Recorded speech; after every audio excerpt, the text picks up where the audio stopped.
अस्सलामुअलैकुम नाज़रीन, मैं हूं सलवा हसनैन और आप देख रहे हैं सूर्या न्यूज़ HD। आइए नजर डालते हैं आज की अहम। सोहबतपुर बलोचिस्तान से खबर शामिल करते हैं सूर्या न्यूज़ के ब्यूरो चीफ रहीम बख्श थीम के मुताबिक सानहा सोहबतपुर बच्चों को जिंदा जला दिया। यारबिन बेबस लाचार गरीब शेख बरादरी के किसानों का इंसाफ तेरे हवाले है।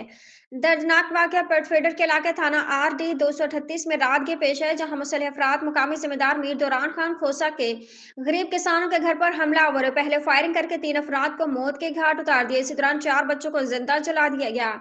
यूं इंतहाई बेदर्दी से एक ही घर के 7 अफराद लुकमा अजल बने। बच्चों की उम्र 1 साल से 12 साल के दरमियान बताई जा रही हैं। SSP यूसुफ करीम भंगर का कहना था कि इस अफसोसनाक वाक़े में मुलविस मुलजमान को हर सूरत गिरफ्तार किया जाएगा।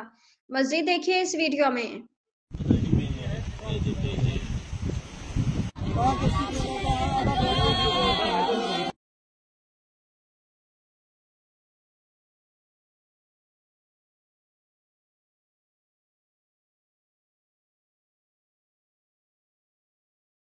जमीन का झगड़ा था, उसमें ये सारे हमारे चाचू था, हमारे सौत के सारे को कदम थे, सबको खत्म कर दिया।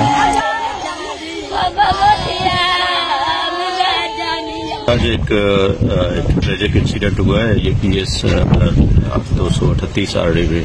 तो उस हवाले से मैं भी आया हूँ यहाँ थाने पर। हमने रेड किए हैं, 2-3 फर्दर हम रेड करने जा रहे हैं, जिसमें 3 को बुलेट्स लगे हैं। तब इसमें 4 डेड बॉडीज हमने, जो मोस्टली बच्चे हैं, उसमें एक वुमेन है, तो उसको बर्न किया गया। मतलब उनके 3 को बुलेट्स लगे हैं, जबकि 4 जो है वो बर्न हुए हैं।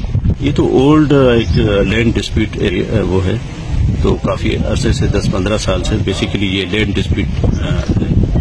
इंशाल्लाह ताला अभी हम जा रहे हैं रेड की तरफ। दूसरे हमारे SDPO SHO हैं उस तरफ जा रहे हैं रेड की तरफ, तो इंशाल्लाह हम इनको कैफरे किरदार तक पहुंचा दें। जी मेरे साथ अभी हम खुद जा रहे हैं ना, 2 SDPO है, SHOs हैं 3-4।